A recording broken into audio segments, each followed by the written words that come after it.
Magandang umaga! Kumusta po? Narito po ulit ang update natin para sa lagay ng ating panahon.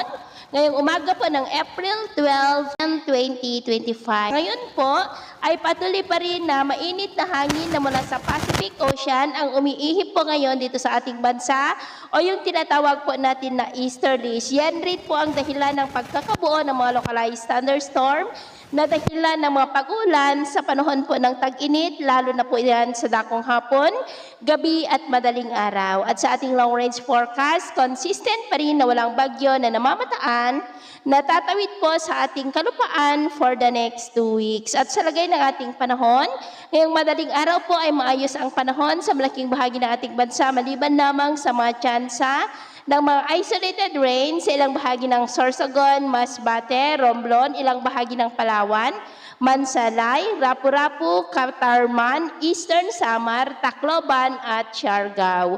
At mamaya ay sisikat naman pong araw sa malaking bahagi ng ating bansa, mainit at maalinsangan muli ang panahon, pero may chance pa rin ng cloudy skies with isolated rain sa ilang bahagi ng Sorsogon, Catanduanes, Rapu-Rapu, Masbate, Oriental Mindoro, ilang bahagi ng Palawan, Estancia, Tacloban at Eastern Samar. At mamayang hapon, mas maraming lugar ulit ang makakaranas ng cloudy skies with isolated rains dito sa ating bansa, lalo na sa ilang bahagi ng Southern Luzon, Visayas at Mindanao. Kaya kung lalabas tayo sa ating mga tahanan, ugaliin lamang po natin lagi ang magdala ng kahit na anong panangga natin sa init ng araw at proteksyon na rin po sa mga biglaang buhos ng ulan.